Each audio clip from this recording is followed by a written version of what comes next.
प्रभु यीशु मसीह का अनुग्रह और शांति और उसकी आशीषें आप सबों के जीवन में छाया करें।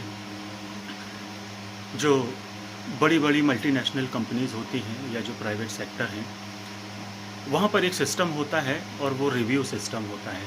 वो अपने कर्मचारियों का, अपने एम्प्लॉय का जो वहाँ पर काम करते हैं, उनके यहाँ काम करते हैं, उनका वो रिव्यू करते हैं। और वो रिव्यू इतना महत्वपूर्ण होता है कि उस रिव्यू पर उनका आने वाला फ्यूचर डिपेंड करता है।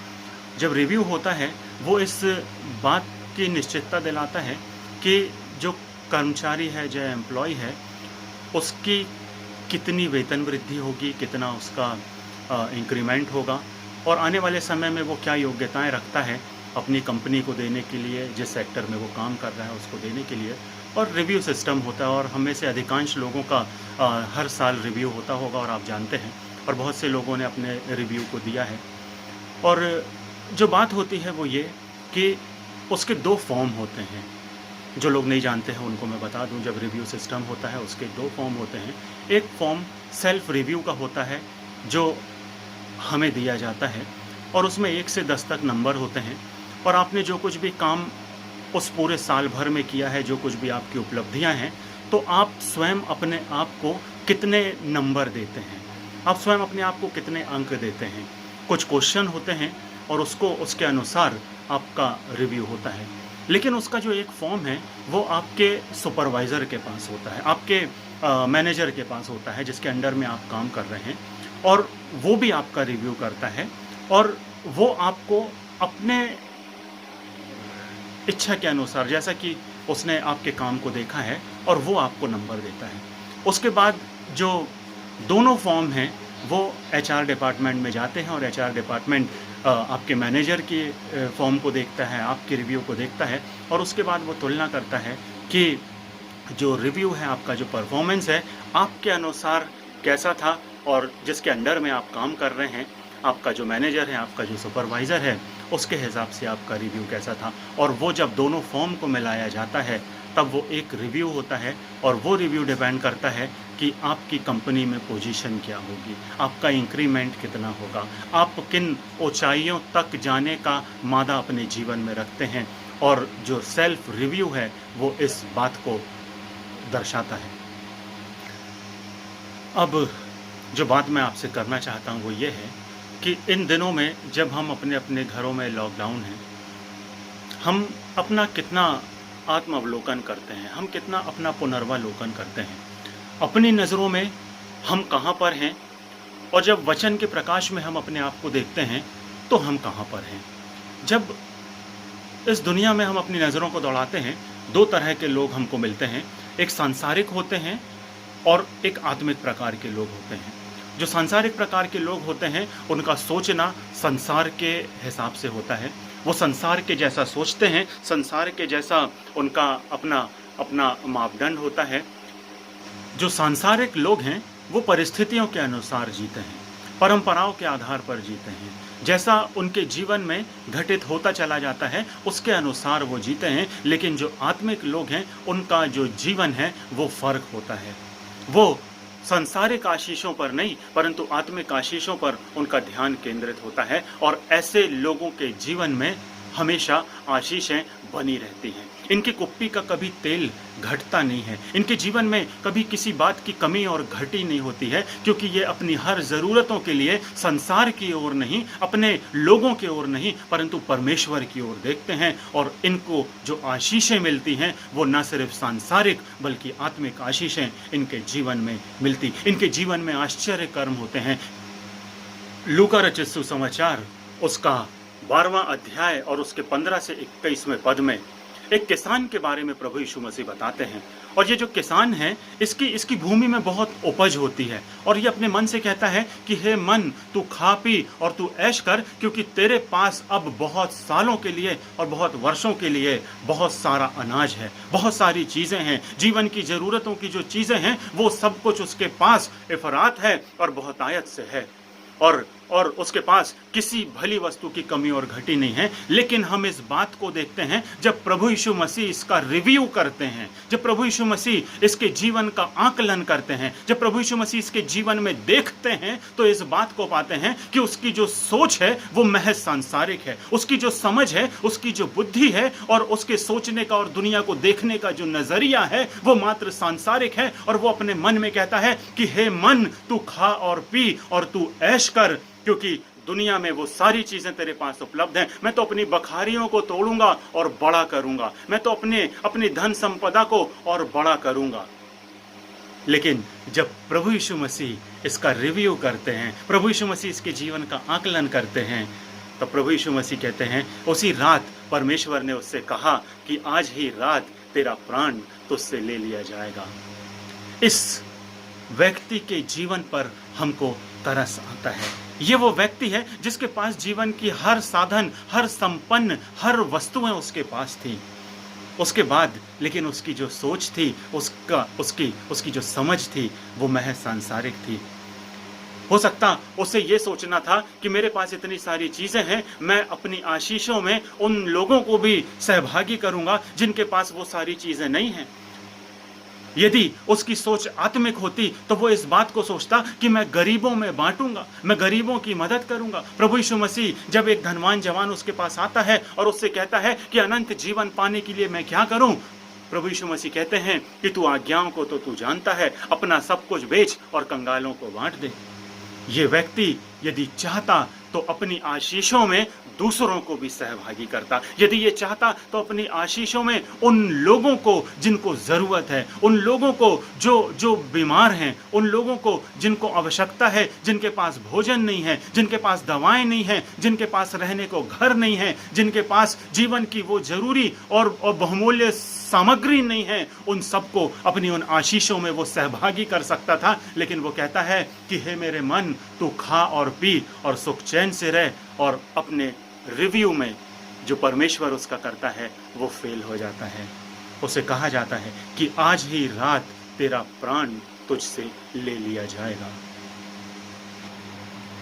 जब वचन में हम देखते हैं परमेश्वर के ऐसे कई महान दास थे जिन लोगों ने जब परमेश्वर के वचन के प्रकाश में अपने आप को देखा, जब अपने जीवन की तुलना परमेश्वर के वचन से करी, परमेश्वर की उन शिक्षाओं से करी जो परमेश्वर ने हमारे जीवन के लिए जो पवित्र शास्त्र में दी है, और वो कहते हैं जब अपना आकलन करते हैं। और यशाया के जीवन में हम देखते हैं, यशाया जब परमेश्वर की महानता को अपनी परिपूर्णता में देखता है तो वो कहता है, यशाया उसका 6वां अध्याय और उसके 5वें पद में कि हाय मैं नाश हुआ, क्योंकि मैं अशुद्ध होठ वाला मनुष्य हूं और अशुद्ध होठ वाले मनुष्यों के बीच में रहता हूं।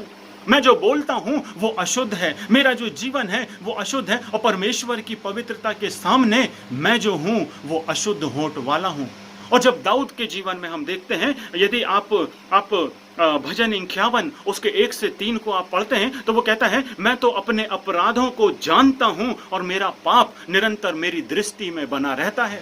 जब दाऊद अपने जीवन की तुलना, अपने जीवन का आकलन जब परमेश्वर की उस पवित्रता के साथ करता है और कहता है, मैं तो अधर्म के साथ उत्पन्न हुआ और पाप के साथ अपनी माता के गर्भ में पड़ा, वो कहता है मैं अपने अपराधों को जानता हूं और मेरा पाप निरंतर मेरी दृष्टि में बना रहता है। और इसीलिए इफिसियों उसका 5वां अध्याय और उसके 15वें पद में पौलुस इस बात को कहता है, जब वो इफिसुस की कलीसिया को पत्र लिखता है और कहता है, इसलिए ध्यान से देखो कि कैसी चाल चलते हो, इसलिए ध्यान से देखो कि कैसी चाल चलते हो, निर्बुद्धियों की नाई नहीं परंतु बुद्धिमानों की नाई चलो।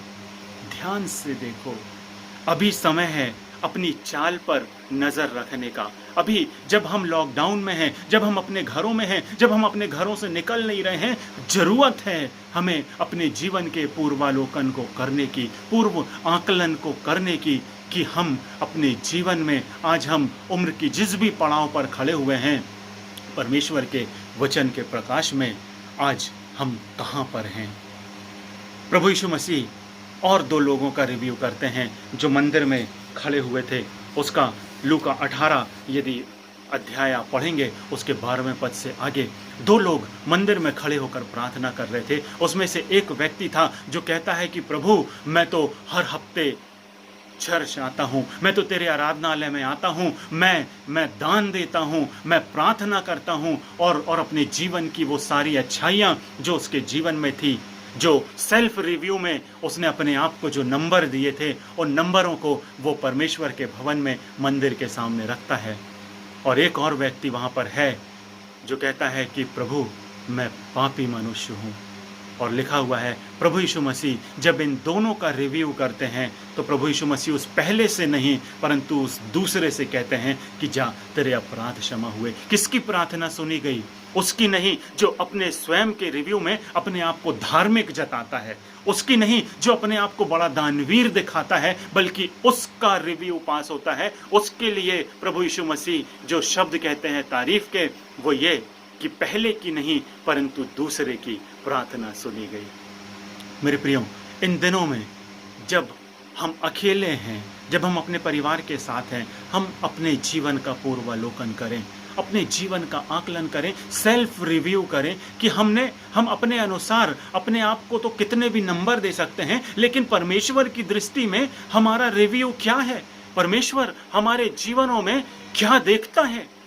यदि हम आज यदि हम देखें, आज पूरी दुनिया में जो आत्मिकता का लेवल है लोगों का, वो बहुत बढ़ चुका है। लोग आराधनाएं कर रहे हैं, लोग अपनी अपनी छतों पर चढ़कर जोर जोर से गाना गा रहे हैं, जोर जोर से प्रचार कर रहे हैं, और अपने आप को परमेश्वर के वचन के नजदीक और परमेश्वर के प्रकाश में जांचने का प्रयास कर रहे हैं। तो हम अपने आप को कहाँ पाते हैं? आज हम कहाँ पर हैं? आज हमारा स्थान कहाँ पर है? यदि आज परमेश्वर हमारे जीवन का रिव्यू करता है तो परमेश्वर हमसे क्या कहता है? जब प्रभु यीशु मसीह हमारे जीवन का रिव्यू करते हैं तो वो हमसे क्या कहते हैं? क्या वो हमारे जीवन को देखकर खुश होते हैं या हमारे जीवन को देखकर उदास और हताश होते हैं? आप उस अंजीर के वृक्ष को आप जानते हैं, प्रभु यीशु मसीह उसमें फल ढूंढने गया और जब वहां जाकर उसने देखा तो उसके हाथ में हताशा लगी, उसके हाथ में निराशा लगी, और प्रभु यीशु मसीह कहते हैं अब से तेरा फल कोई ना खाने पाए, और प्रभु यीशु मसीह उस पेड़ को श्राप देते हैं। आज हो सकता है कि बाहर से तो हम बहुत धार्मिक दिखाई दें, बाहर से तो हम बहुत आत्मिक दिखाई दें, लेकिन जब हमारे रिव्यू के लिए प्रभु यीशु मसीह हमारे पास आता है तो वो हमारे जीवनों में क्या फल पाता है? क्या वो हमारे जीवनों से संतुष्ट होता है? क्या जैसा हम बाहर से दिखाई देते हैं वैसे ही हम अंदर से भी हैं? क्या हमारा आत्मिक जीवन परमेश्वर को भावता हुआ बलिदान है? पौलुस कहता है ध्यान से देखो और निर्बुद्धियों की नाई नहीं परंतु बुद्धिमानों की नाई सोचो। इस संसार में जब हम हैं, परमेश्वर ने जब इस संसार में हमको भेजा एक योजना को लेकर भेजा। परमेश्वर ने जब हमको बनाया एक योजना को लेकर बनाया। क्या उन सारी योजनाओं को हम अपने जीवन से पूरा करते हैं?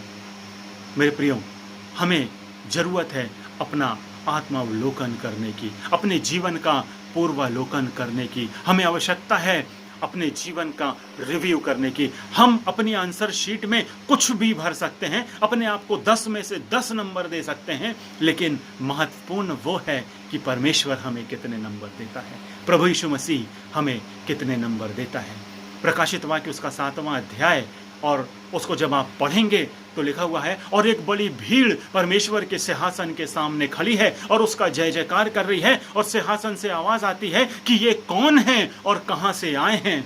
और उसके बाद उसका जो उत्तर मिलता है कि ये वो लोग हैं जो इस संसार से निकल कर आए हैं, जो बड़े क्लेश से निकल कर आए हैं, और अब वो परमेश्वर के सामने हैं। वो श्वेत वस्त्र पहने हुए हैं, परमेश्वर का नाम का जय जयकार कर रहे हैं, परमेश्वर के नाम को वो धन्य कह रहे हैं। और परमेश्वर कहता है, प्रकाशित वाक्य में वचन कहता है, मैं जानता हूं कि संसार में तो तुम्हें दुख होता है, मैं जानता हूं जहां तुम रहते हो वहां शैतान का सिंहासन है, लेकिन अब ढाढ़स बांधो क्योंकि मैंने संसार को जीत लिया है। मेरे प्रियो, प्रभु यीशु मसीह कहते हैं कि मैंने संसार को जीत लिया है, ढाढ़स बांधो। मैं चाहता हूं कि जहां मैं रहूं वहां तुम भी रहो। देखो, मैं तुम्हारे लिए जगह तैयार करने के लिए जाता हूं। आज हम अपने आप को कहां पाते हैं? आज आवश्यकता है अपने जीवन को जांचने की, अपने जीवन को परखने की, अपने आप को उस पैमाने पर लाने की जहां प्रभु यीशु मसीह चाहता है कि हम हों, जहां परमेश्वर चाहता है कि हम हों। और जब वो हमारे जीवन में फल देखने के लिए आए तो वो हताश ना हो, वो उदास ना हो, लेकिन हमारे जीवन में वो फल देख सके। प्रभु यीशु मसीह कहता है, जो डाली मुझ में बनी रहती है वो फल लाती है। तो मुझ में बने रहो तो तुम भी बहुत सारा फल लाओगे। परमेश्वर इन दिनों में हमारे जीवन से चाहता है हम अपने जीवन का आकलन करें, अपने जीवन का पूर्वावलोकन करें, क्योंकि परमेश्वर निश्चित तौर पर हमारे जीवनों का रिव्यू करेगा। और जब वो हमारे जीवन का रिव्यू करेगा, कहीं ऐसा ना हो कि हमें हताशा हाथ लगे, हमें निराशा हाथ लगे, अपने आप को तो हम बहुत बड़ा और बहुत धर्मी समझते हों, लेकिन परमेश्वर की नज़रों में हमारी कोई कीमत ना हो। हम पौलुस के समान कह सकें, मैं निशाने की ओर दौड़ा चला जाता हूँ ताकि उस इनाम को पाऊँ जो प्रभु यीशु मसीह ने मेरे लिए रखा है। और उसके बाद वो कहता है, मैं अपनी कुश्ती लड़ चुका, मैं एक अच्छी लड़ाई लड़ चुका, मैंने अपनी दौड़ पूरी कर ली है। क्या इन दिनों में हम अपने आप को परमेश्वर के वचन से जांचते हैं? क्या हम अपने आप को परमेश्वर के वचन से तौलते हैं कि आज हम कहाँ हैं?